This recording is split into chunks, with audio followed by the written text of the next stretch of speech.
चलिए, आज हम लोग 100 मॉक टेस्ट देने वाले हैं 100 प्रश्नों के आधार पे, जो हठ योग से संबंधित होगा। बहुत हद तक हठ और घेरन और हठ प्रदीपिका से अधिकाधिक प्रश्न रहेंगे। तो मैं चाहता हूं कि पहले कुछ प्रश्नों को मैं बोलूं, आप लिख लीजिए, फिर अगर आवश्यकता हुई तो साझा भी कर देंगे।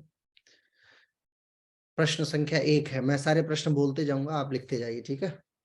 साझा करने वाला कॉन्सेप्ट ठीक नहीं लग रहा मुझे। प्रश्न संख्या 1, घेरंड संहिता में कपालभाति को क्या कहा गया है? उत्तर ही लिखिएगा, ठीक है। जैसे जैसे मैं प्रश्न, अगर आपको प्रश्न आए तो उसका प्रश्न संख्या लिख के और उसको डैश दे दीजिएगा। प्रश्न संख्या 1 है, घेरंड संहिता में कपालभाति को क्या कहा गया है? ऑप्शंस हैं आपके सामने, भाल भाति, वातक्रम, शीतक्रम या कालभाति।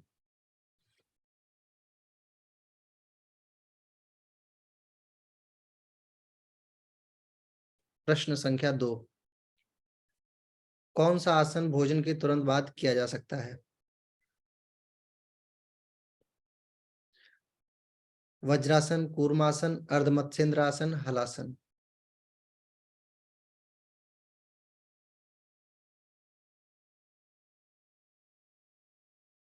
तीन, प्रश्न संख्या, कौन से आसन का वर्णन घेरंड संहिता और हठ योग प्रदीपिका दोनों ग्रंथों में मिलता है? ऑप्शंस हैं, धनुरासन, वज्रासन, शलभासन और भुजंगासन। इन चारों में से कौन सा वो आसन है जो हठ योग प्रदीपिका और घेरंड संहिता दोनों में मिलता है? सिर्फ ऑप्शन मत लिखिएगा, उसका पूरा उत्तर लिखिएगा आप लोग, ठीक है।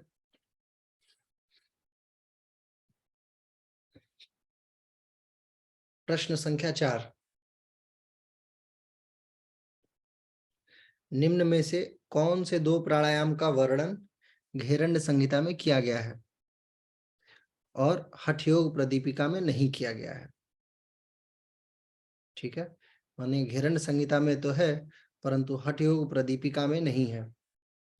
ऑप्शंस है, शीतली एवं मूर्छा पहला, दूसरा ऑप्शन है उज्जाई एवं भस्त्रिका, तीसरा भ्रामरी एवं सूर्यभेदी, चौथा केवली एवं सहित।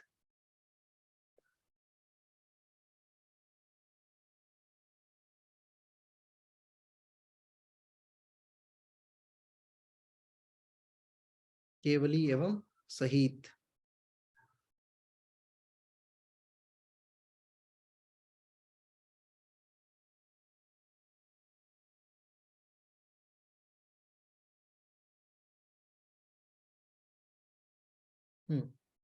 पांचवा प्रश्न, हठ योग प्रदीपिका के प्रथम अध्याय में स्वामी स्वात्मा राम ने किस विषय का वर्णन नहीं किया है? क्वेश्चन रिपीट कर रहा हूं, हठ योग प्रदीपिका के प्रथम अध्याय में स्वामी स्वात्मा राम ने किस विषय का वर्णन नहीं किया है? ऑप्शंस हैं, सात्विक आहार, आसन, योग के साधक तत्व या नादानुसंधान।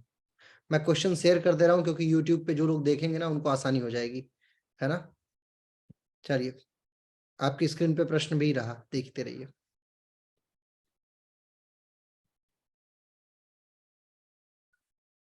ठीक है, पांचवा प्रश्न है, हठ योग प्रदीपिका के प्रथम अध्याय में स्वामी स्वात्मा राम ने किस विषय का वर्णन नहीं किया है? सात्विक आहार, आसन, योग के साधक तत्व या डी नादानुसंधान।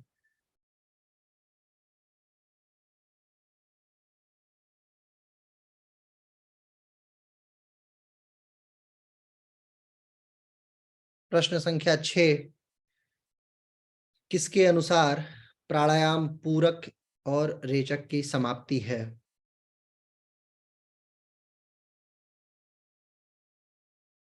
घेरंड ऋषि, स्वात्माराम, गोरक्षनाथ या पतंजलि।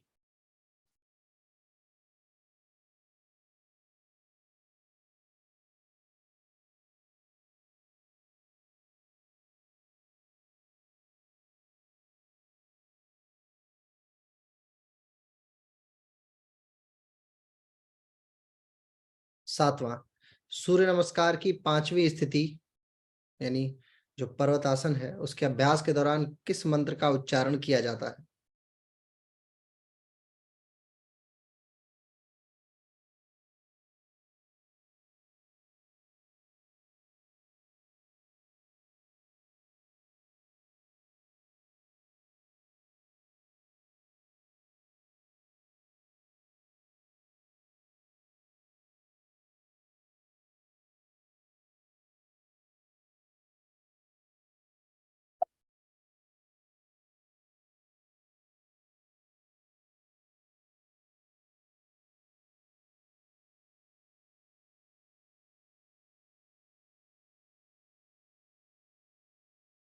वारिसार शब्द में वारी शब्द का क्या अर्थ है?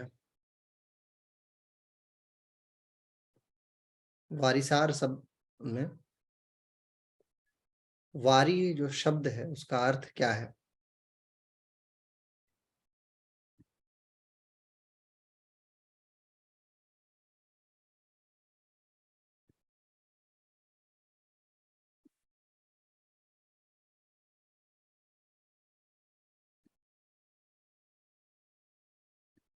रसानंद योग समाधि का संबंध किस मुद्रा से है? रसानंद योग समाधि का संबंध किस मुद्रा से है?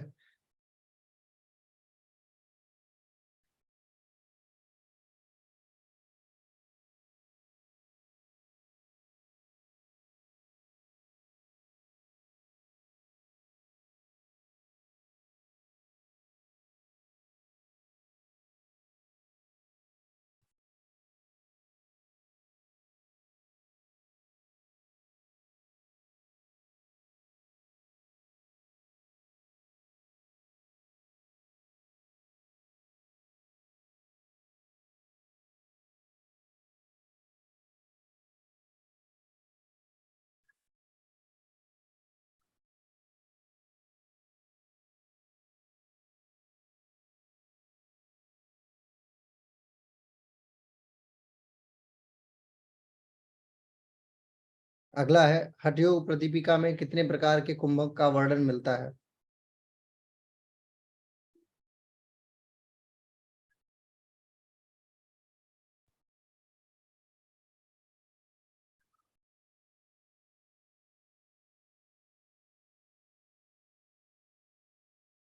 आगे है, घिरंड संहिता में किस कुंभक का वर्णन नहीं मिलता है?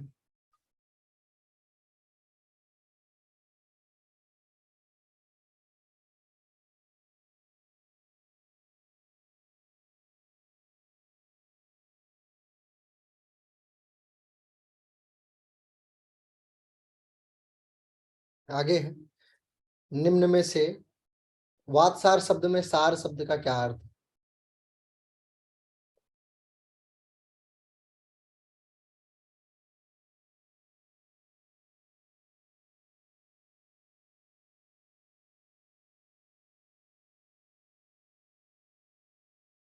आगे है, निम्न में से किसको महाधोती भी कहा गया है?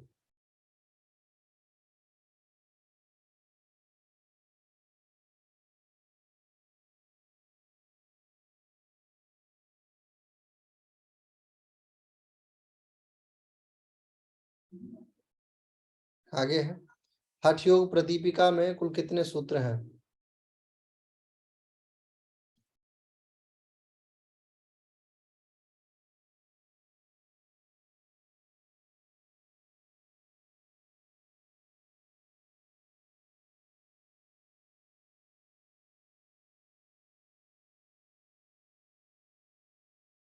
आगे है, हठ योग प्रदीपिका के अध्याय और सूत्रों का सही मेल कीजिए।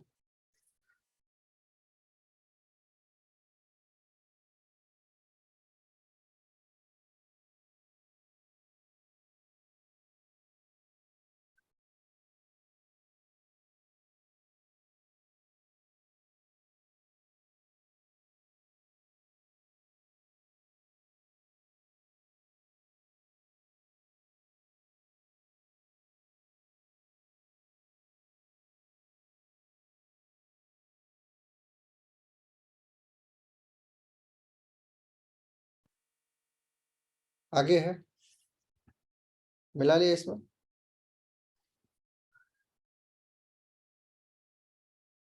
अब आगे, किस मुद्रा के निरंतर अभ्यास से सर्व विष के प्रभाव को नष्ट किया जा सकता है या नष्ट हो जाता है?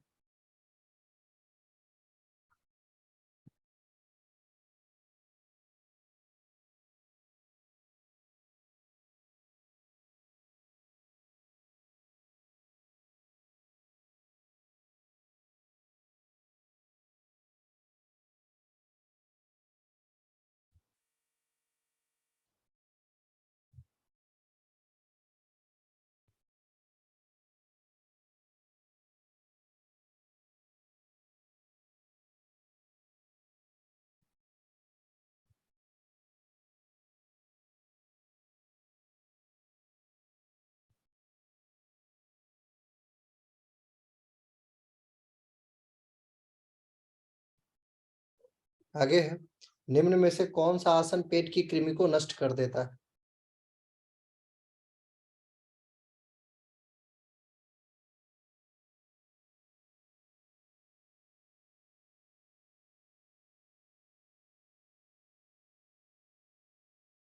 आगे है, मनुष्य में शांति, आनंद एवं वैराग्य की उत्पत्ति करने वाला चक्र कौन सा है?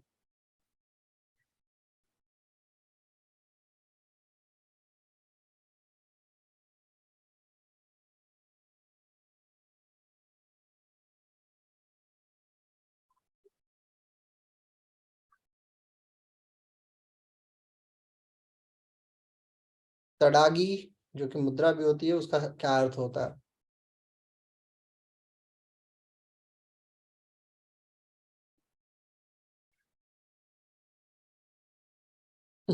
शक्ल देख के आप लोग की लग रही है जैसे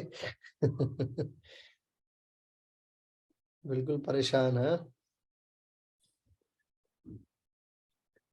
घेरंड संहिता के अनुसार हठ योग साधना का प्रथम अंग कौन सा है?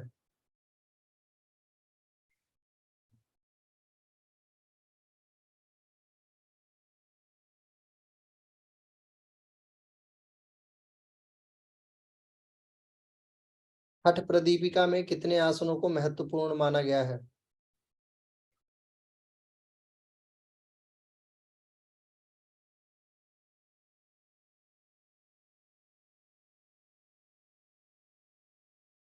होम्योस्टेसिस का क्या अर्थ होता है?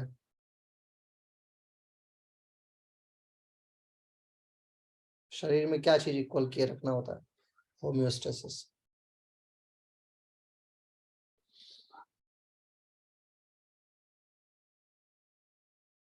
मृत्यु का भय मिटा दे वैसी कौन सी मुद्रा होती है?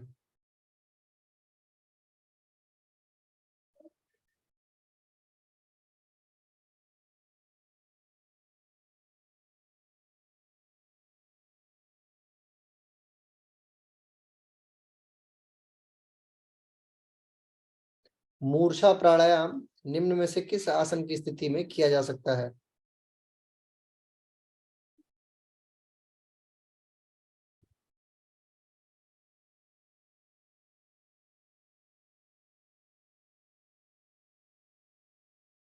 बच्चों के भावनात्मक विकास हेतु कौन सी उपयोगी मुद्रा है?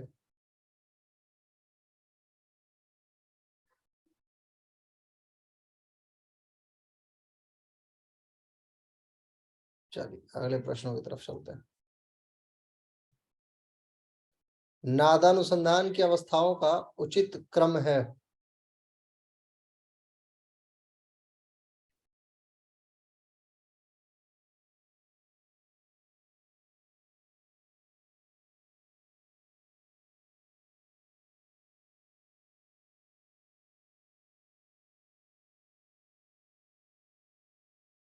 हठ योग प्रदीपिका में कितनी मुद्राओं का वर्णन है?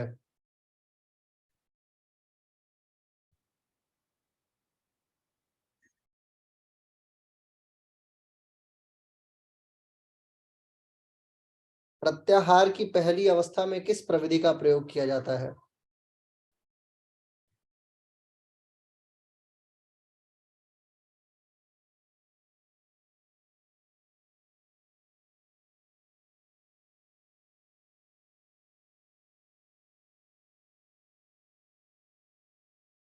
हठ योग प्रदीपिका के अनुसार हठ योग साधना का प्रथम अंग कौन सा है?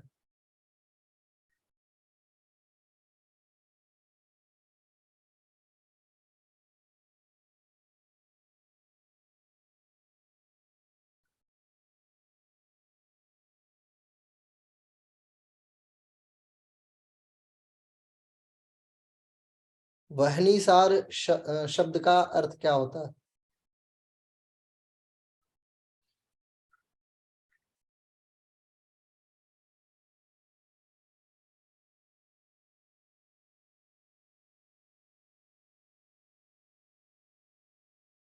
नादानुसंधान की दूसरी अवस्था क्या है?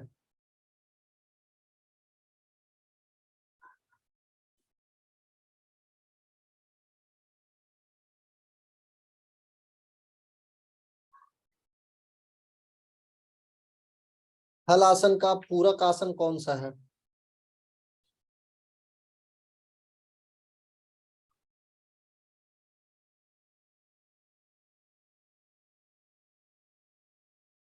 श्लोक है चित्तवृत्ति निरोधस्तु महायोगा प्रकीर्तितः। इसका वर्णन कौन से ग्रंथ में है?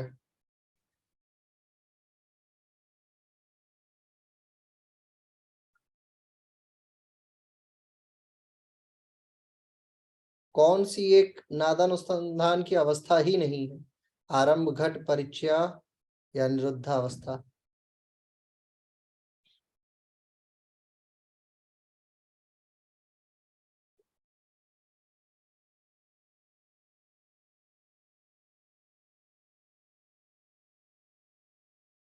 घेरंड संहिता में ध्यान के कितने भेदों का वर्णन है?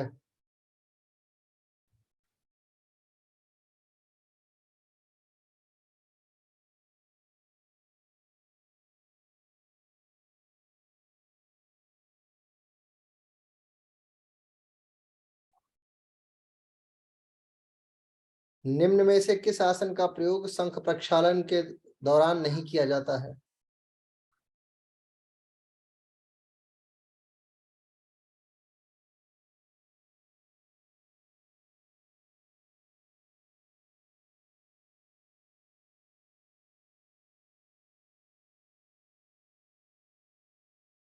इस मुद्रा का निरंतर अभ्यास चेतना को कारण शरीर में प्रवेश करा देता है।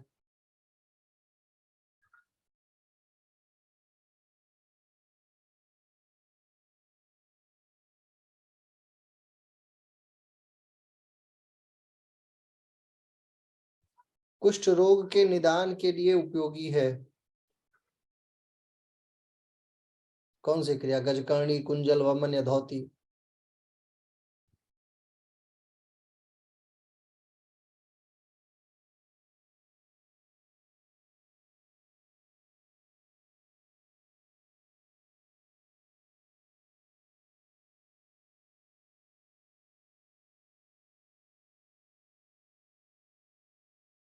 मधुमेह के रोगियों के लिए कौन सा आसन उत्तम है?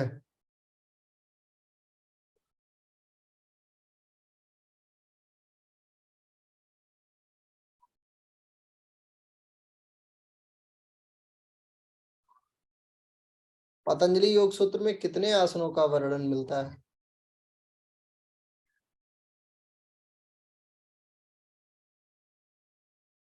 कभी भी क्वेश्चन सॉल्व करते हैं तो ये भी याद रखते हैं कि बाकी सारे ऑप्शंस कहाँ से मिलते जुलते हैं, जैसे 15 कहाँ है, 32 कहाँ है, 84 कहाँ है। व्याघ्र क्रिया का अभ्यास करना चाहिए।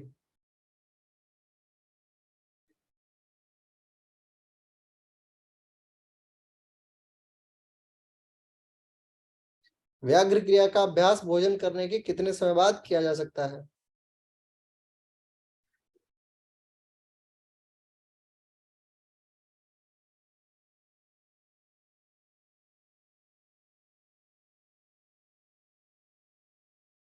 वारिसार धौती क्रिया के दौरान नमक युक्त पानी का इस्तेमाल किया जाता है, क्यों?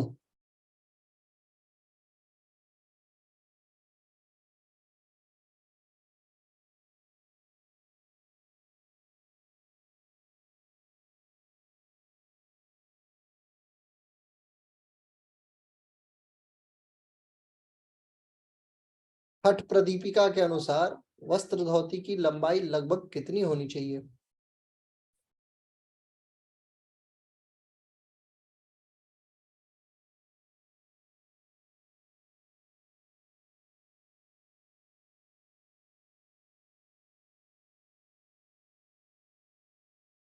पश्चिमोत्तान आसन में पश्चिमो शब्द का क्या अर्थ होता है?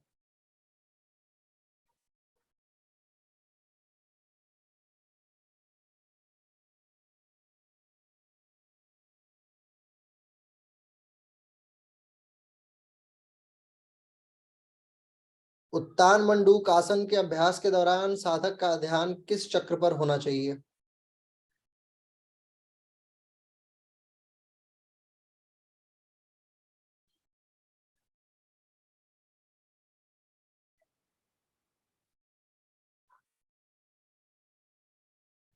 हार्निया रोग के उपचार में उपयोगी क्या है?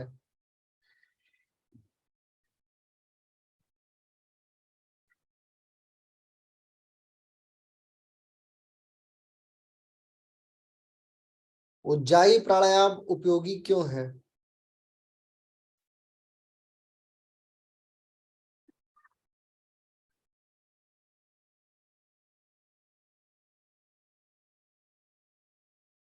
किस प्राणायाम के अभ्यास से साधक जल में बिना प्रयास के तैरने लगता है?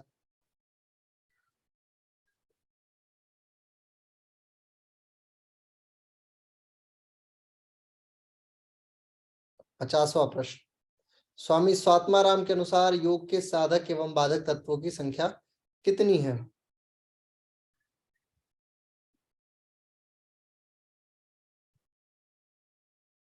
साधक एवं बाधक तत्वों की संख्या कितनी है?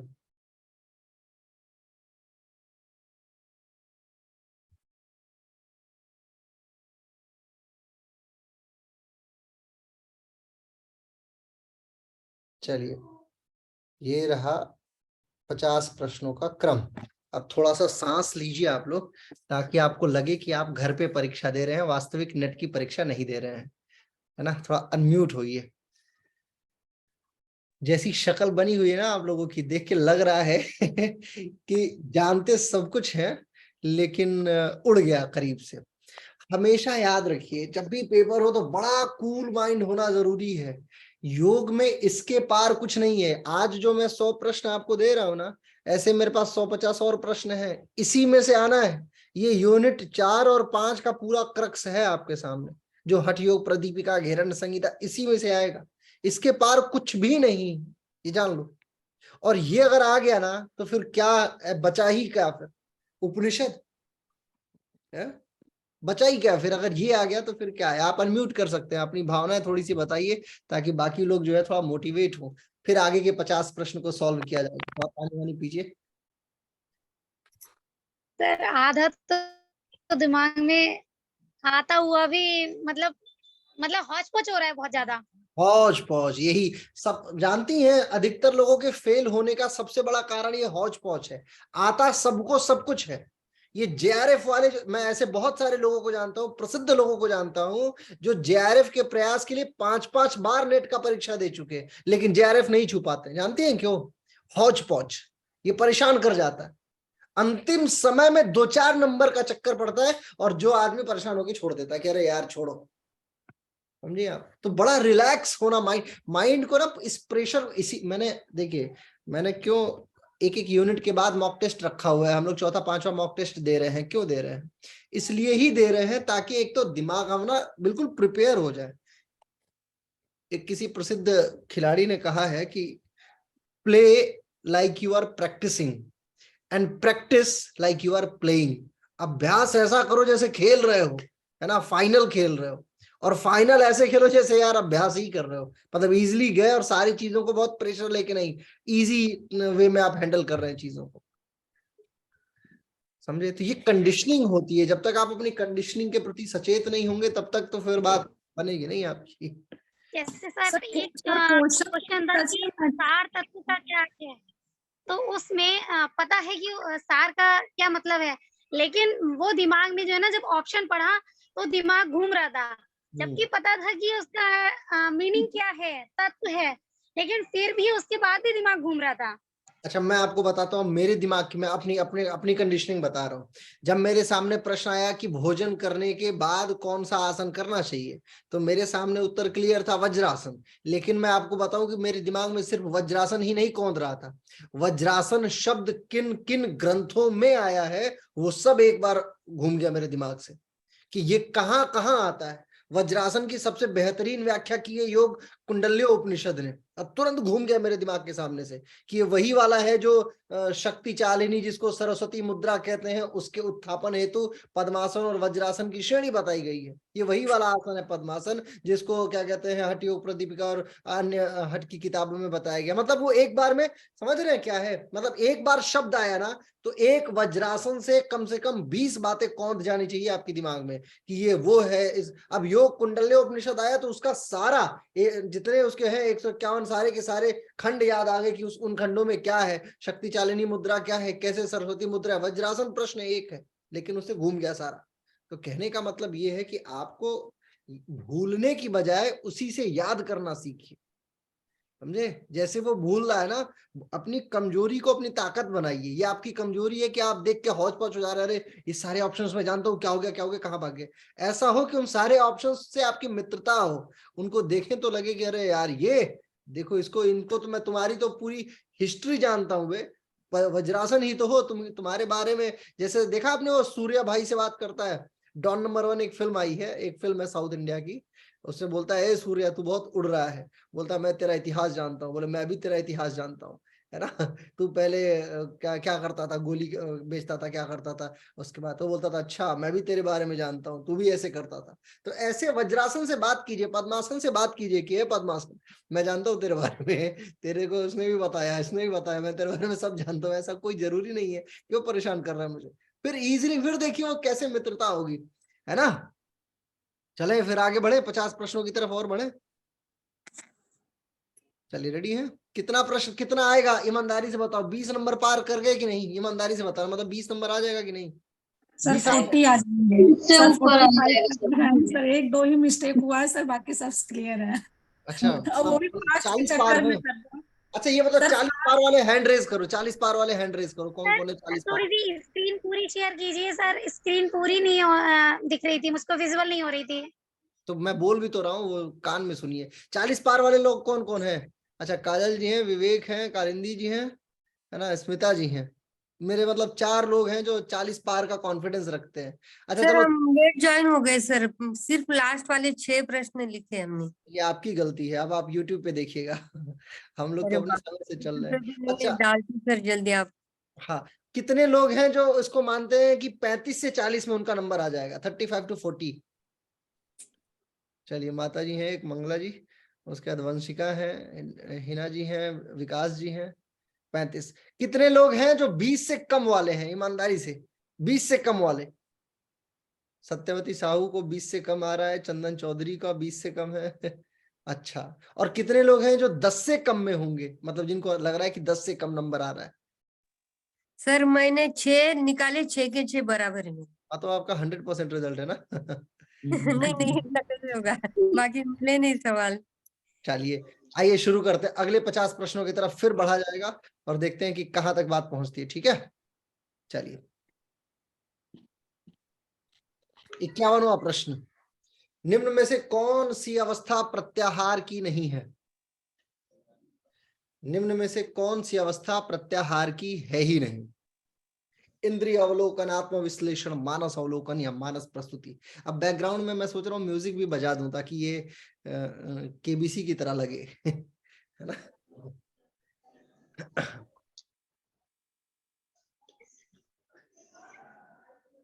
जैसे ये आया इंद्रिय अवलोकन, प्रत्याहार शब्द, प्रत्याहार इसका मूल शब्द है। हर प्रश्न का एक एक ना मूल वाक्य होता है।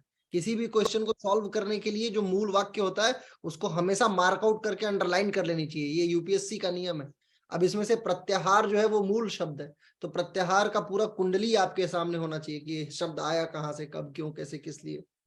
बहरहाल आगे, किस रोग से पीड़ित व्यक्ति को कपालभाति का अभ्यास नहीं करना चाहिए। Hernia, heart disease, high BP, all of the above. किस आसन के अभ्यास से प्राण शक्ति स्थिर होने लग जाती है? भद्रासन, मत्स्येंद्र, वीर या मयूर? आसन के अभ्यास से यानी कौन सा आसन है जिससे प्राण शक्ति स्थिर हो जाती है?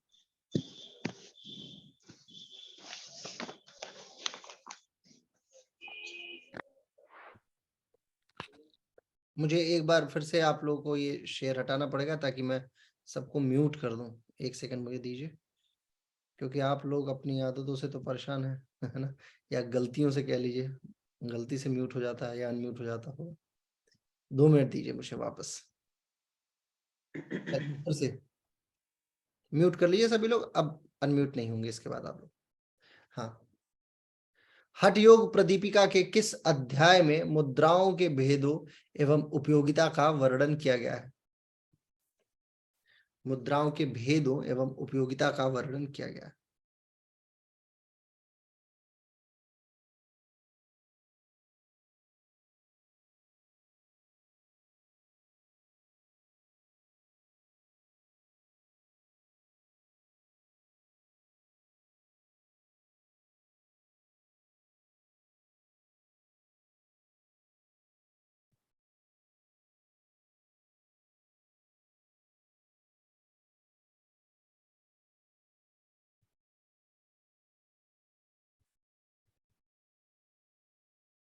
निम्न में से कौन सा एक दंत धौती का प्रकार नहीं है?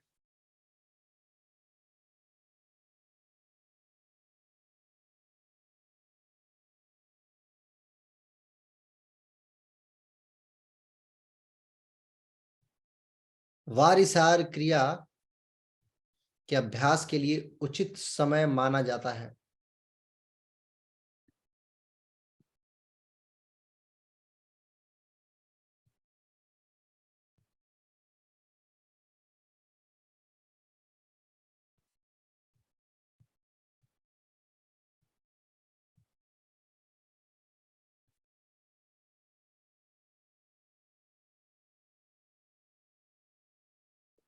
गोरक्ष संहिता में योग के कितने अंगों का वर्णन किया गया है? गोरक्ष संहिता में योग के कितने अंगों का वर्णन किया गया है?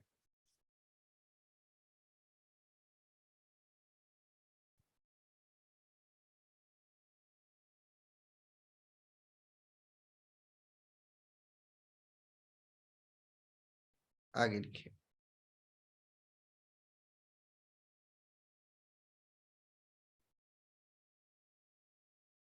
वातसार धौती क्रिया हमेशा बैठकर ही करनी चाहिए, क्यों? क्योंकि इससे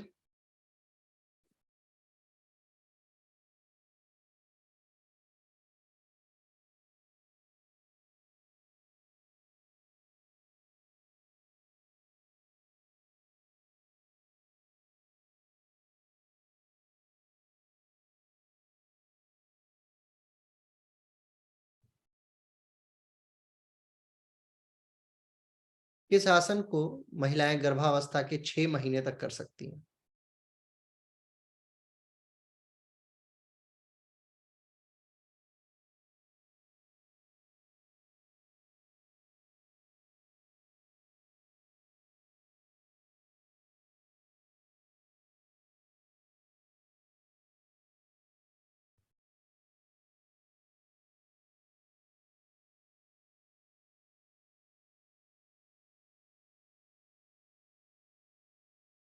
तडागी मुद्रा का अभ्यास कौन से चक्र को दीप्त करता है?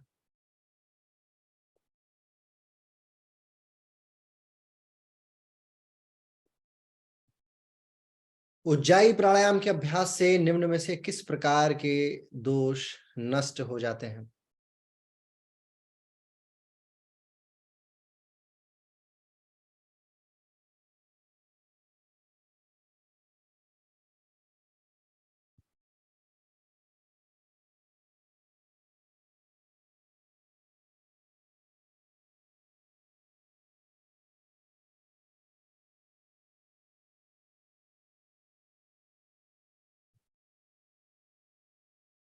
सूर्यभेदी प्राणायाम के संबंध में कौन सा कथन सत्य है?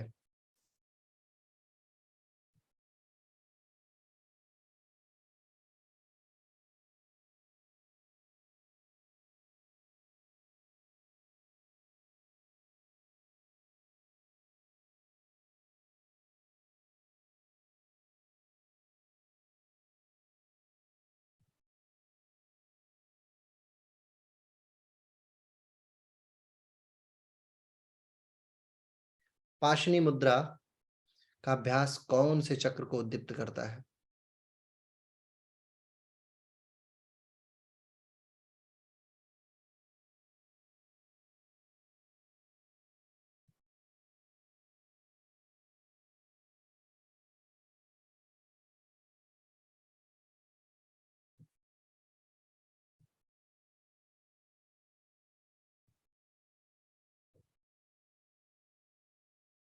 वायु तत्व से संबंधित ज्ञानेंद्रिय है।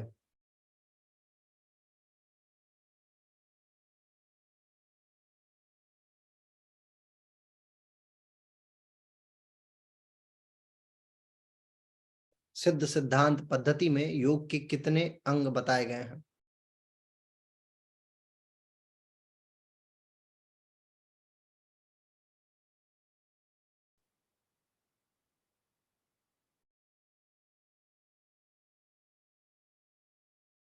सिद्ध सिद्धांत पद्धति में कुंडलिनी के कितने भेद बताए गए हैं?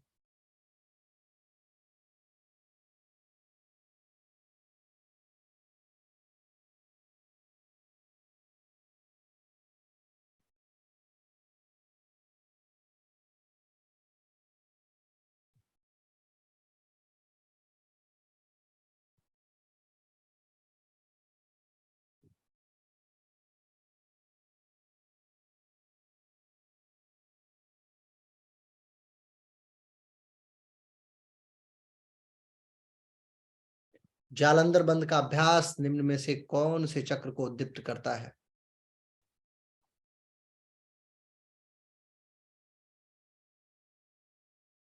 उद्यान बंद का अभ्यास निम्न में से कौन से चक्र को उद्दीप्त करता है?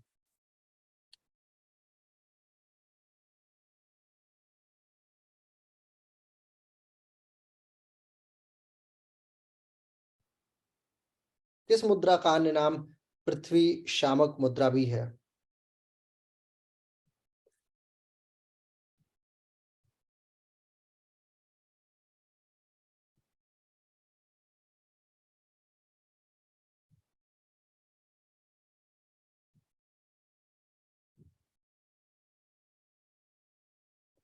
उपनिषदों में किस वायु को मध्य सांस कहा जाता है?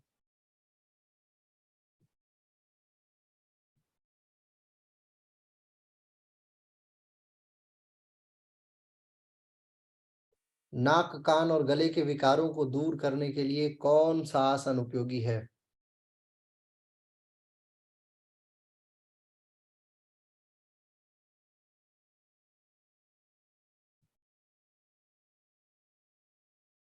सिंहासन के अभ्यास के दौरान कौन सी मुद्रा का प्रयोग किया जाता है?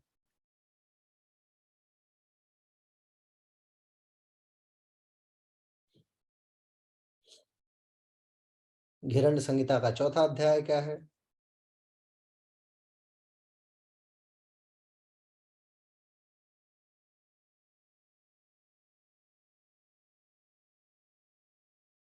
इस आसन के निरंतर अभ्यास से आयु बढ़ती है।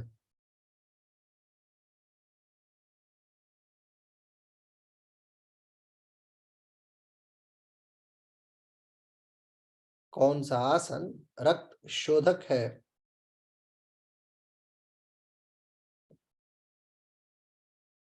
कौन सा आसन रक्त शोधक है?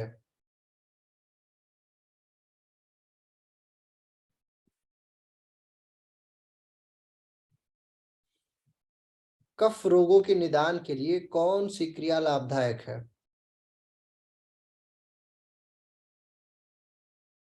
कफ युक्त रोगों के निदान के लिए कौन सी क्रिया लाभदायक है?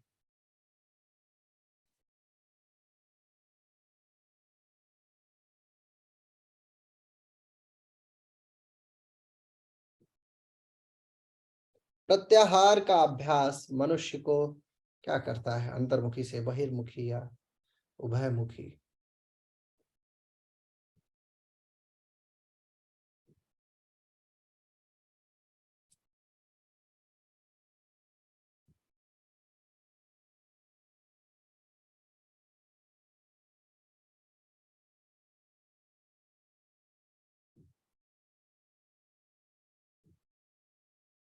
निम्न में से कौन सा प्राणायाम घेरन संहिता में है ही नहीं।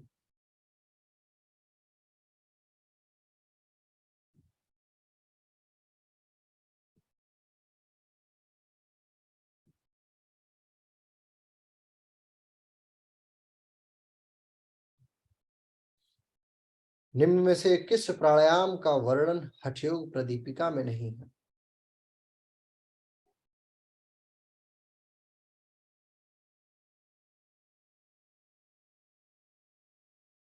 घटस्थ योग कहाँ है?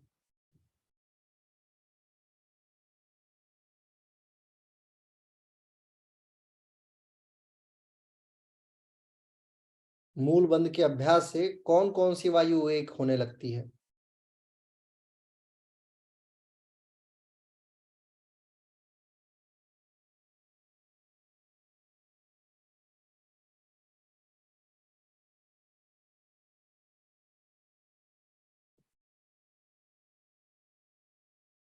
शिव संहिता में कितनी मुद्राओं का वर्णन है?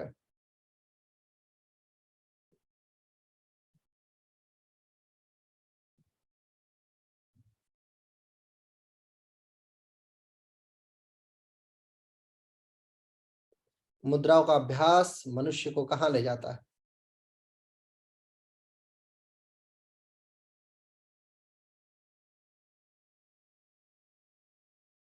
हठ रत्नावली के अनुसार महायोग का क्या प्रकार है? महायोग कितने प्रकार का?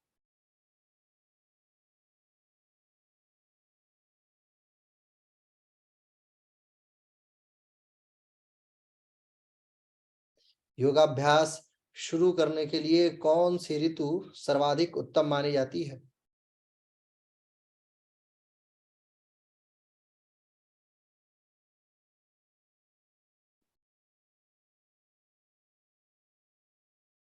जीवात्मा की 4 अवस्थाओं का वर्णन कौन से उपनिषद में है?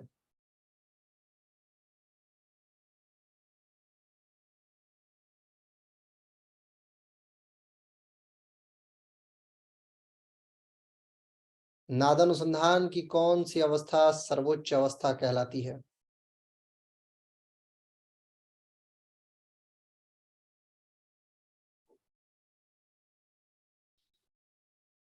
बुद्धिजीवियों और विद्यार्थियों के लिए कौन सी मुद्रा सर्वश्रेष्ठ है?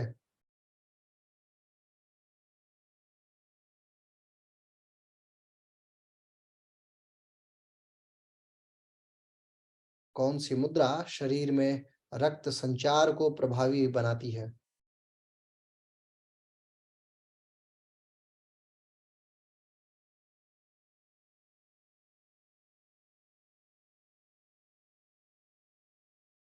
लकवा, गठिया इत्यादि रोगों में कौन सी मुद्रा का अभ्यास लाभदायी है?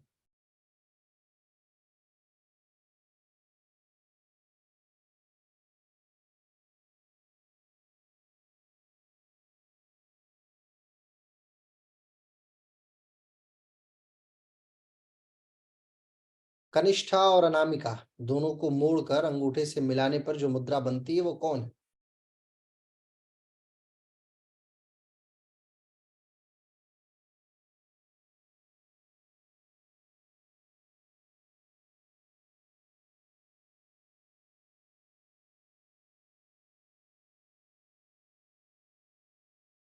शिव संहिता के किस अध्याय में मुद्राओं का वर्णन है?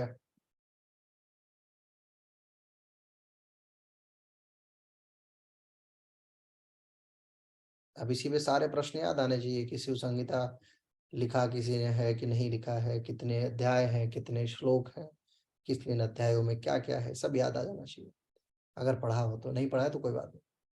अनामिका और अंगूठे को मिलाने से कौन मुद्रा बन जाएगी?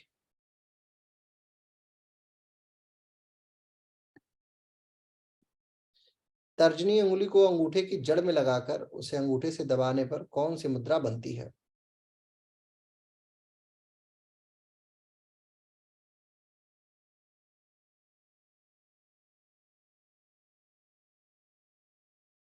और 96वां प्रश्न,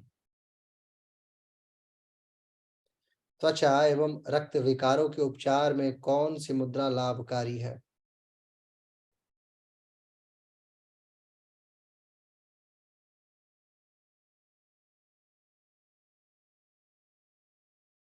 निम्न में से कौन सा मेल सही नहीं है? अंगूठा अग्नि तत्व है, तर्जनी वायु तत्व है, मध्यमा आकाश है, अनामिका जल तत्व है।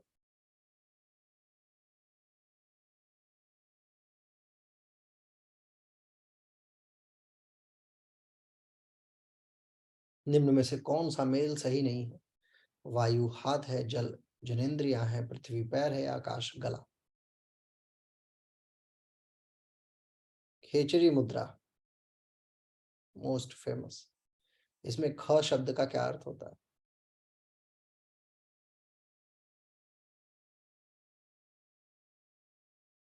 किस मुद्रा के अभ्यास से 5 क्लेश समाप्त हो जाते हैं, उनका नाश होता है?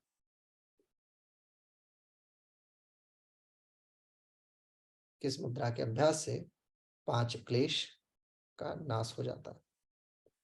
महाबंध, महामुद्रा, महावेद मुद्रा या खेचरी मुद्रा।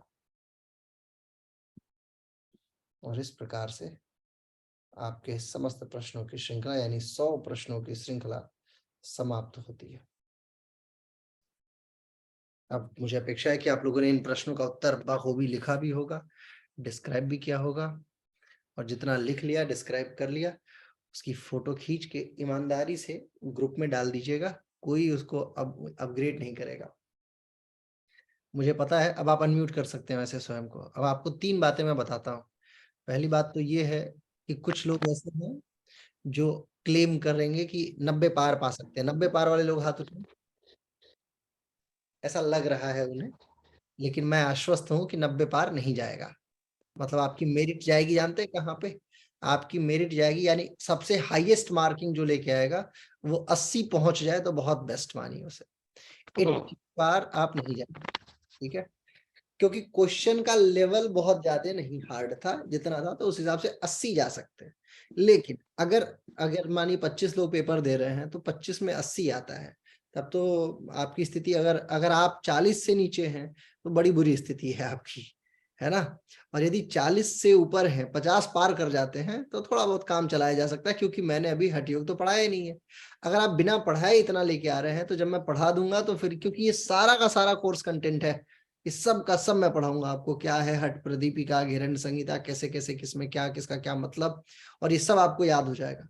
प्रश्न पहले दे के बाद में पूछने का सबसे बढ़िया लाभ ये है कि बाद में जवाब देंगे ना फिर से एक बार ये पेपर, तो आप 100 में 90 पार मारेंगे, है कि नहीं? 90 पार। और अगर 90 क्वेश्चन आप पार मार रहे हैं, दूसरी बार जब इस टेस्ट को आप देंगे तो तीसरे बार वाले में, यानी कि जब नेट में इसमें से कोई प्रश्न आएगा ना तो उसको दौड़ा के मारेंगे, दौड़ा के खोजेंगे, अरे ये वाला आ जाओ आ जाओ आ जाओ, तुम्हारा अपना उत्तर लिए जाओ। तो ये कंडीशन होगी, ठीक है ना? चलिए, अब कितना क्या किस कौन कौन लग रहा है 80 पार कर जाएगा? हाथ उठाइए या बताइए। कालिंदी जी 80 पार है, विवेक जी का भी है, स्मिता जी 80 होगा पार कि नहीं? नहीं सर, मुद्रा में थोड़ा सा ये वर्क करना पड़ेगा। कंफ्यूज हो रही थी मुद्रा में मैं। मुद्राओं में थोड़ा सा क्या क्या लगा, और किसको कहाँ का कंफ्यूजन हो रही थी? ये शिव कुछ संहिता नहीं 5-6 मालूम। क्वेश्चन छूट गए हैं सर, एक्चुअली ना स्किप हो गए आते थे जब। यस सर, मेरे भी यही है। कुछ मतलब आते इतना फास्ट आप बोल रहे थे कि कुछ क्वेश्चन तो छूट जा रहे थे सर, बट आते सब है सर इसमें से जो अभी बताया है। नहीं, लेकिन ये है ना कि 46 के बाद एकदम 50 लिया आपने। 46 का एकदम 50 लिया? नहीं, ऐसा नहीं सर, मेरा नहीं। हुआ ऐसा। नहीं, नहीं, बीच अच्छा, में एक मेरा क्वेश्चन क्वेश्चन छूटा skip हुआ। था खाली। एक ही क्वेश्चन छूटा खाली पूरे 100 में से। 46 के बाद 50 कैसे लिया? हार्निया रोग के उपचार में 47वां है ना? क्या है? हलासन, सर्वांगासन, वज्रासन, उपरोक्त सभी कौन सा नहीं हार्निया? हाँ सर, नहीं 49 स्किप हुआ। 49 49 का मतलब है कि एक ही। किस प्राणायाम के अभ्यास से साधक जल में बिना प्रयास के तैरने लगता है? वो प्लाविनी है। आप देखिए ना प्लावी है कि नहीं है। हाँ, क्या है प्लावनी है सर। क्या है? नहीं, फिर नहीं और- छूटा मेरा कुछ हाँ, नहीं छूटा प्लवन फिर। का मतलब क्या होता है? प्लवन का मतलब होता है तैरना, है ना? उत्प्लवन का सिद्धांत शब्दों में उत्तर दिख जाएगा। अगर आप सबको हिंदी थोड़ा बहुत जानेंगे तो आधा काम तो उधर ही हो जाएगा। शब्दों में उत्तर बहुत सारी चीजों का मिलता है। खेचड़ी का ख क्या हुआ, प्लावी का, मुद्राओं को पढ़ना बड़ा जरूरी है ना? चलिए अब बस फोटो खींचिए, फटाफट मुझे भेज दीजिए आप लोग अभी। मेरे उसी मतलब अपने व्हाट्सएप ग्रुप में, ठीक है? सबका उत्तर मेरे को आना चाहिए, जितने भी लोग हैं। सर बट राइटिंग बहुत गंदी है। गंदी राइटिंग का यहाँ वो थोड़ी हो चल रहा है, गंदी राइटिंग का वो थोड़ी है। यहाँ तो ये देखना है कि कंपेरेबिलिटी थोड़ी है, कौन कैसा लिख रहा है। यहाँ तो बस ये देखना है कि किसने कितना हिट किया। और देखिए मैं आपको एक और बात बताता हूँ जो बड़ी मजे की है, जानते हैं क्या? जो लोग YouTube पे देखेंगे उनको भी बता रहा हूँ। आप में से बहुत सारे ऐसे भी लोग यहाँ पे 25 में से छुपे बैठे हैं ना कि अरे यार ये तो 20 भी सही हो जाए भगवान इज्जत बचा लेना, 35 सही हो जाए, 30 सही हो जाए, इज्जत बस बच जाए, बस बाकी का काम तो ठीक है। और ऐसे लोग होते हैं, हर ग्रुप में होते हैं, ऐसा कई बार आपके साथ होगा भी। तो इसमें शर्माने की कोई बात नहीं है। नहीं आ रहा है तो कोई बात नहीं है, नहीं आ रहा है तो आपके अंदर एक भाव तो जाग गया कि चलो यार नहीं आ रहा है। वो भाव जागना बड़ा जरूरी है, क्योंकि फ्लो में क्लास चलती जाए, पढ़ते जाओ पढ़ते जाओ पढ़ते जाओ, बाद में टेस्ट आता है तो फिर फेल हो जाओ, है ना? फिर पता चलता है कि क्या है। पढ़ते जाओ और टेस्ट देते जाओ। अगर भाव एक बार जाग गया यार अपना तो मामला गुड़ गोबर है ना, 30 नंबर भी नहीं आ पा रहा है, तो आप मान लीजिए कि फिर आप जो है ना, फिर तैयारी कम से कम अंदर से एक उद्वेग आएगा, यार चलो कम से कम कुछ तो शुरू कर ही देते हैं, है कि नहीं? लिहाजा चैप्टर्स नंबर नहीं बनता है, क्या चैप्टर्स नंबर जो क्वेश्चंस आ रहे थे कौन से आ जाता चैप्टर। कुछ भी। हाँ तो यही सब तो, ये छोटी छोटी मूलभूत। सबसे पहले तो किसी भी किताब को ये देखो कि लिखा किसने, राइटर, कितना श्लोक है, कितना अध्याय है, और जितने अध्याय हैं उसमें कितने श्लोक हैं। हर किताब का ये मामला है, क्योंकि आपके पास योग में ना बहुत लिमिटेड किताबें हैं। आप समझिए बात को, लिमिटेड किताबों से इनको प्रश्न पूछना है। उपनिषद योग से डायरेक्ट जो संबंधित है वो तो चलो योग के उपनिषद है, उनकी तो कोई अलग बात है। लेकिन अगर योग की मूल किताबें देख ली जाए तो बचता ही क्या है? इन्हीं 4-5 किताबों में से तो आएगा। माने ले दे कि आपकी पूरी दुनिया इन्हीं 4 किताबों के इर्द गिर्द घूम रही है। और यदि इनमें से भी आपको नहीं पता है, सबको बिल्कुल एकदम परिचय प्राप्त कीजिए सबका, ठीक है? चलिए और थोड़ा एनालिसिस कीजिए। जितने मैंने आपको अब आज, आपने सारे क्वेश्चन में मार्कआउट किया ना, मूल शब्द मार्कआउट किया है। जैसे कोई प्रश्न फॉर एग्जांपल मान लीजिए एक प्रश्न था कि हठ योग प्रदीपिका के अनुसार वस्त्र धोती की लंबाई कितनी होनी चाहिए, फॉर एग्जांपल एक क्वेश्चन है, तो इसका मूल शब्द क्या क्या है? वस्त्र।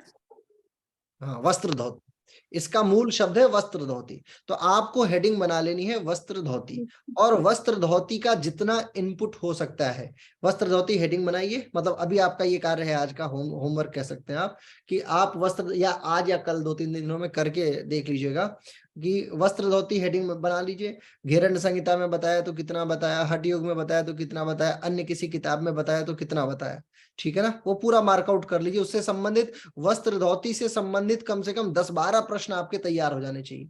फिर एक प्रश्न है कि किस रोग से पीड़ित व्यक्ति को कपालभाति का अभ्यास नहीं करना चाहिए।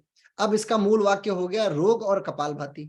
तो रोग जो है उन रोगों को जान लीजिए, और कपालभाति के विषय में क्या क्या चर्चाएं हैं उसको जान लीजिए। इन दोनों चर्चाओं का जब आप संलयन कर लेंगे, एक साथ में मिला लेंगे, फ्यूजन कर लेंगे, तो फिर आपको बहुत सारा उत्तर मिल जाएगा, ठीक है? तो कंटिन्यू इस व्यवस्था क्रम को जो है आप बना के रखिए कि अभी जो है इसके बाद से आप ज्यादा नहीं, आधा घंटा भी देंगे। 100 प्रश्न है, 10 प्रश्नों को ले लीजिए और उन 10 प्रश्नों के मूल वाक्यों को ले लीजिए और उनका अपना नोट्स बना लीजिए। नोट्स बना के लिखेंगे ना, देखो पढ़ना बहुत आसान है। आजकल तो MCQs की किताबें भी आने लगी है, मोटी मोटी किताबें आप निकाल सकते हैं बड़े आराम से। लेकिन उन सबको पढ़ के भूलना भी मनुष्य का ही गुण है, आप भूल जाएंगे। अगर लिखेंगे नहीं तो भूलेंगे, गारंटी है। इसलिए लिखने का गुण अपने अंदर अपना लीजिए। आप जितना लिखेंगे, ये जान लीजिए कि आप पेपर पे नहीं लिख रहे हैं, आप अपने दिमाग में लिख रहे हैं। जो भी बात आपको मैं बता रहा हूँ वो बिल्कुल, या जो बात आप लोग ढूंढ के निकाल रहे हैं, उससे आप अपने दिमाग को काउंटर कर पाएंगे। अन्य किसी चीज को काउंटर करने की जरूरत नहीं है ना, ठीक है? चलिए तो बस देखना है हठ प्रदीपिका, गोरक्ष संहिता, घेरंड संहिता बस, और शिव संहिता। हाँ बस 4 किताब ने। हाँ अगली जो यूनिट हम लोग शुरू करेंगे आगे इसके बाद, वो यही है हठ प्रदीपिका, घेरंड संहिता, गोरक्ष संहिता और शिव संहिता। थोड़ा बहुत समय मिलेगा तो सिद्ध सिद्धांत पद्धति को भी टच कर लिया जाएगा, ठीक है ना? तो बस उतने में काम हो जाएगा। यही 5 मूलभूत किताबें हैं। मतलब पूरे मार्किंग सिस्टम में अगर जैसे जो एग्जामिनर होगा, अगर उसके अंदर बहुत उद्वेग आएगा ना कि चलो कुछ सवाल पूछते हैं योग से संबंधित, तो वो इन्हीं 5 का रुख करेगा। इस 5 के इतर जब भी वो मनोविज्ञान से बहुत प्रश्न नहीं पूछेगा, वो जो आपकी एक पूरी की पूरी यूनिट है। एनाटॉमी से शर्माते शर्माते प्रश्न पूछते हैं लोग, पता नहीं क्यों। मेरे को मतलब अगर मैं व्यक्तिगत पेपर देता हूं तो मुझे लगता है कि एनाटॉमी से अगर 100 में से 90 सवाल दे दे तो मेरा तो मामला सेट है, फिर मेरे को बड़ा मजा आएगा। 90 का 90 मैं हिट कर जाऊंगा, 90 नहीं तो 85 तो हिट कर ही दूंगा, है ना। तो मुझे क्योंकि मेरी वो स्ट्रेंथ है। लेकिन अगर अगर उनकी अगर एग्जामिनर्स की स्ट्रेंथ देखी जाए तो वो घूम फिर के उनका दिमाग, क्योंकि आप सारे पेपर को एनालाइज कर लो, जितना प्रीवियस ईयर पेपर है आप सारे पेपर को एनालाइज करो, हर 1 या 2 क्वेश्चन के बाद उनमें जबरदस्ती ये चारों ग्रंथ घुसा दिए जाते हैं।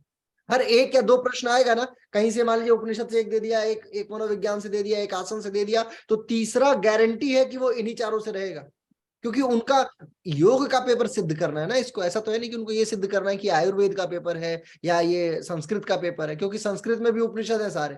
संस्कृत नेट जेआरएफ जो होता है उसमें सारे उपनिषद है। तो ये लोग क्या करते हैं कि पिछले संस्कृत के उपनिषदों में जो प्रश्न आए हुए हैं संस्कृत नेट जेआरएफ में, उसमें से क्वेश्चन को स्टैक कर लेते हैं कि चलो ये आ गया, इसी को दे दो, उपनिषद में काम चल जाएगा। लेकिन योग से संबंधित प्रश्न क्या दे, आसनों के इतर उनके पास बचता यही है, हट ग्रंथ जो है, हट के सारे ग्रंथ है। अष्टांगा में बहुत प्रश्न नहीं, पतंजलि बच जाते हैं ज्यादा, और ज्यादा उद्वेग जाएगा तो पतंजलि को पकड़ लेंगे ये लोग। तो पतंजलि को हम लोग बाद में टैकल कर लिया जाएगा। फिलहाल जो है ना इन चारों लोगों को देखना बहुत जरूरी है। ले देखिए 500 550 श्लोक बनेगा, 600 श्लोक बनेगा, मैं कहता हूँ 600 श्लोक बनेगा। 600 में कम से कम 1200 सवाल बनेंगे, 1200 क्या 1800 मान लो, 2000 प्रश्न मान लो आप। 2000 क्वेश्चन हमें हिट करना है। और मैं आपको अभी गारंटी देता हूं कि 100 प्रश्न ये, 300 उधर और 200 उधर, 300 तो 500 तो 700, 800 प्रश्न मेरे पास अभी इस समय एट प्रेजेंट मेरे कंप्यूटर में है, 800 क्वेश्चंस। तो 100 प्रश्न, यार एक बात बताओ मेरे को, अगर हम लोगों ने 5000 प्रश्न तैयार कर लिया, 5000 प्रश्नों को पढ़ लिया एक बारी, तो क्या 5000 प्रश्नों में से वो लोग 50 प्रश्न कॉपी नहीं कर पाएंगे क्या हम लोग? गारंटी है कि मिलेगा, गारंटी समझते हैं आप ना, बिल्कुल शब्द सा लिख लीजिए मेरी बातों को, और जब पेपर होगा तो मैं आपको दिखा दूंगा कि कौन कौन सा प्रश्न मिल रहा है। गारंटी है कि 50 प्रश्न आपका वही आएगा जो हम लोग पढ़ रहे हैं या पढ़ के निकाल देंगे। 50 प्रश्न को थोड़ा बहुत हमारे सिलेबस के इतर से, मतलब क्वेश्चन में से नहीं, किताबों में से दे सकते हैं, लेकिन 50 तो हमारा हिट करेगा मॉक टेस्ट के आधार पर। तो मॉक टेस्ट को हल्के में मत लीजिए, अनुभव बता रहा हूं आपको, मॉक टेस्ट बहुत पावरफुल चीज होती है, ठीक है ना। मॉक टेस्ट आपको बिल्कुल एक तो कॉन्फिडेंस दे देगी, अंदर आपके अंदर ऊर्जा भर देगी। और ये भी है, जो लोग निगेटिव होते हैं, जिनके अंदर नकारात्मकता आती है, उनके अंदर उद्वेग जाग जाता है, आज नहीं तो कल, कल नहीं तो परसों वो उसको हिट कर ही देंगे फिर, ठीक है ना। तो बिल्कुल तैयार रहिए। ये कहिए कि आप लोग एमबीए का नेट नहीं देखे हैं अभी। एमबीए में 4 सेमेस्टर होता है, और 4 सेमेस्टर में, एक सेमेस्टर में करीब 16 किताबें लगती हैं, 16 किताबें, ठीक है ना।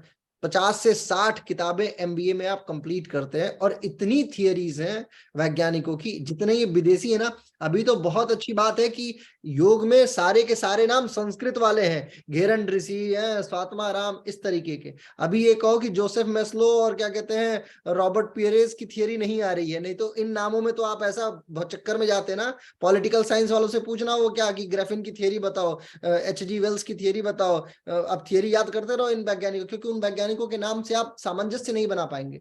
संस्कृत वाले तो चलो अपने यहाँ के हैं, हठयोग और ये हिंदी का नाम है सारा, है ना, तो कहीं ना कहीं आपके अंदर अंतर्मन में बात बनी हुई है। लेकिन अगर ये अंग्रेजी हो जाएगा तब तो और स्थिति बिगड़ जाएगी। इसलिए बहुत सही समय है, तरीके से अपने आप को कॉन्फिडेंस में लाइए, और अपने आप को, अपनी कमजोरी को अपनी ताकत बनाइए। जो लोग जो छिपे बैठे हैं कि यार कैसे 20-25 प्रश्न होगा या 30 होगा या 50 प्रश्न से भी कम है ना, तो भी आपको थोड़ा सा थोड़ी मेहनत करनी चाहिए। और लगनी कितनी है मेहनत यार, 2 घंटे 3 घंटे ज्यादा से ज्यादा, 2-3 घंटे तो आप अगर पूरे दिन का अपने आपके फोन में वो कैलकुलेटर होगा कि कौन से एप्लीकेशन में आपने कितना समय गुजारा है, आप ना हो तो डाउनलोड कर लीजिए, टाइम कैलकुलेटर फोन का होता है, तो डाउनलोड करके देखिए कि कितने समय में आपने इंस्टाग्राम पे कितना बिताया, फेसबुक पे कितना बिताया, और यूट्यूब पे कितना बिताया, या अन्य अन्य किताबों के साथ कितना बिताया, ठीक है। चलिए, और जो हम लोगों को आज मैंने आपको ये भी कहा था कि आज मैं आप लोगों को वो भी पढ़ाऊंगा, क्या कहते हैं जीवन परिचय। तो जीवन परिचय बहुत ज्यादा समय नहीं लेगा, कल हम लोग इसको पढ़ लेंगे। आज की वीडियो में अपलोड कर देता हूँ, क्योंकि काफी सारे लोग वेट भी करते हैं इस समय। कई सारे लोगों का मेरे पास मैसेज आता है कि सर हमारे, क्योंकि आप लोग जो है वो छटे हुए लोग हैं ना इस ग्रुप में, सभी लोग ग्रुप में नहीं है। बहुत सारे ऐसे भी लोग हैं जो ग्रुप के बाहर से इंतजार करते हैं कि वीडियो जल्दी अपलोड हो जाए ताकि पढ़ाई शुरू की जाए, है ना। चलिए मैं अभी अपलोड कर देता हूँ, बाकी कल हम लोग फिर मिलते हैं। कल एक वर्कशॉप हम लोग, ठीक है, कल 8 बजे से एक वर्कशॉप शुरू होगी। Hello sir. योगा मार्केटिंग से संबंधित जी। आज ये के आंसर- क्वेश्चंस के आंसर भेजने वाले। आंसर पहले आप लोग भेजेंगे, मैं सबको देखूंगा कि सब लोग कर क्या नहीं, रहे हैं। मैंने भेज दिया, हाँ, मेरा भेज भेज दिया। हाँ, तो उसी ग्रुप में भेज दिए सब लोग। फिर हम लोग उसी में डिस्कस करेंगे कि किसका कितना सही है, क्या हुआ, कितना हुआ। समय मिलते सर ही मैं नंबर है सर, हो ग्रुप गई। में भेजना है। हाँ, ग्रुप में भेजना है, पर्सनल मत भेजना मेरे को। पर्सनल भेजोगे तो फिर बात गड़बड़ हो जाएगी। पर्सनल में का मतलब ये होता है कि आप लोग का ऐसा ना, एक दिन में मेरी चैट जो है वो करीब करीब मुझे लग रहा है 300 350 400 लोगों का मैसेज आता है। तो आप फिर कहाँ पहुंच जाएंगे वो गारंटी नहीं है। फिर मैं ये नहीं चाहता। ग्रुप को मैंने पिन कर रखा है ऊपर, तो ग्रुप में जो भी मैसेज आता है तो वो मुझे ऊपर ही दिख जाता है ना। कौन से ग्रुप में? नेट कौन सा ग्रुप में? एक ही ग्रुप में आप भेज ही सकते हैं। सारे ग्रुप बंद है, बस आपका ग्रुप ओपन है, बाकी सारे ग्रुप लॉक हैं, उसमें कोई दूसरा मैसेज नहीं भेज सकता। बस आप वाला जो ग्रुप है ना, उसको वो ओपन है, उसमें आप लोग भेज सकते हैं। नेट जेआरएफ वाला जो है फाइनल ग्रुप जिसको बोलते हैं। ठीक है सर, वो 27 मार्च वाला वीडियो ओम सर। डाल हाँ दीजिएगा। हाँ भैया, डाल देंगे भाई, डाल देंगे। आज ही डालूंगा मैं। अभी ढूंढता हूँ, आपको दिखाता हूँ मैं कि वो जाता कहाँ है। रुको, अभी देख रहा हूँ मैं ना, कहाँ से दिखा दूँ। स्क्रीन शेयर भी तो नहीं हो रही है ना। वो सर हमारा नेटवर्क बहुत खराब रहता है, बीच बीच में वो कोई बात गायब हो नहीं, जाते हैं मैं देख के इसीलिए। डाल दूंगा। असल में मेरे पास ना डेटाबेस बहुत ज्यादा हो गया है। ये 1 टेराबाइट का पूरा हार्ड डिस्क भर चुका है। वो इधर उधर अभी कल भी ढूंढ रहा था, अगर कल ही मिल गया होता तो मैं डाल दिया होता, लेकिन मिला नहीं तो फिर मैं इस पर दिमाग लगाना छोड़ दिया। कल सुनिए, कल जो वर्कशॉप है ना, उसके लिए अभी एक बैनर मैं आप लोगों को भेज दूंगा आपके ग्रुप में। आप लोग उसको अपने स्टेटस पे लगाइएगा, थोड़ा सा लोगों को शेयर कर दीजिएगा ताकि लोग थोड़ा जागृत हो जाए। ठीक है, मैं चाहता हूँ कि योग की मार्केट को लोग समझें, थोड़ा बिजनेस माइंड बने और थोड़ा सा अपने आप को आगे बढ़ाएं। ठीक है, तो आप लोग भी थोड़ी सहायता कीजिए इस मेरे मुफ्त के इस ज्ञान क्रम को बढ़ाने में। इसमें कोई एक मेरे को भेजा कल कि आप अंबानी जैसा दिमाग लगाते हैं क्या, फ्री में देंगे बाद में पैसा चार्ज कर देंगे। मैंने बोला नहीं नहीं भाई, मैं जियो का मालिक नहीं हूँ, मैं फ्री में दे रहा हूँ और फ्री में देते आया हूँ पिछले कई वर्षों से और आगे भी देता रहूंगा। ऐसा मेरा कोई दिमाग नहीं है, और ना ही ये मतलब एक हृदय को आनंद आता है कि चलो यार बढ़िया लग रहा है मेरे को, है ना, कि मजा आ रहा है। कुछ लोग जो है प्रेज करते हैं कि चलो अच्छा है, बहुत हेल्पफुल हो गया। अब जैसे 3-4 लड़कों का फोन है मेरे पास, वो जल्दी अपना एक स्टूडियो खोलने वाले हैं। 1-2 लोग और भी हैं जो लोग अपना स्टूडियो खोल रहे हैं। तो अब अच्छा लगता है ना कि चलिए आपसे प्रेरित होकर कोई स्टूडियो खोल रहा है और फिर आपको आमंत्रित कर रहा है। That is good for me also कि चलो अच्छा है। तो यही सारी चीजें हैं, यही सारी चीजें जीवन में बाद में चली जाएंगी। पैसा क्या है, आज रहेगा कल नहीं रहेगा, फिर परसों रहेगा फिर नरसों नहीं रहेगा, है कि नहीं है। ठीक है, चलिए। आप लोग को वियतनाम की नोट आपने कभी देखी है? यहाँ 20,000 50,000 5-5 लाख की नोटें चलती हैं यहाँ पे। बड़ी जबरदस्त नोट चलती है यहाँ, मैं आपको दिखाता हूँ। 20-20 हजार। यहाँ चाय जो है ना वो 1000 में, मतलब यहाँ में हम लोग बहुत अमीर आदमी हैं। अगर वियतनाम आप आएंगे तो इधर बड़ी अमीरी है अपनी। अमीरी का मतलब ये है कि जैसे देखिए, ये वहाँ की 1000, करेंसी के हिसाब से सर वो। हाँ ये 1000 की नोट है। ठीक है, फिर ये जो है आगे सर ईस्ट अफ्रीका में भी ऐसा ही होता है सर। 10,000 की नोट है। 20-20 हजार की नोट होती है, 50 हजार की नोट होती है। 10,000 की नोट देखा आपने? अब आपको दिखाता हूँ मैं कुछ और इससे भी धमाकेदार नोट। सर जी, हाँ, यहाँ इंडियन रुपीज में कितने, किस हिसाब से है वियतनाम की करेंसी? 3 रुपए का अंतर। ये कितने की नोट है? 1 लाख। 1 लाख। ये 2 लाख। 2 लाख ना, तो 2-3 लाख रुपए मेरे हाथ में है। इसमें 2 लाख रुपए में मेरे को आज की सब्जी भी नहीं मिलेगी। मतलब जो अगर एक दिन की मैं सब्जी भी खरीदने जाऊं, आलू टमाटर और गोभी वगैरह, तो ये भी नहीं मिलेगा। समझ रहे हैं? यानी कि पर डे का खर्चा 5-5.5 लाख रुपए तो हो ही जाता है अगर आप सब्जी वब्जी खाते हैं थोड़ा सा ठीक ठाक सा। तो इधर बहुत अपना हिसाब किताब अलग है। ठीक है, तो थोड़ी मेहनत कीजिए ताकि आप लोग भी करोड़ों में कमाए। हाँ करोड़ों में का मतलब वियतनाम तक तो आ ही जाए एटलीस्ट। चलिए, अरे रिकॉर्डिंग ऑन ही रहेगी क्या?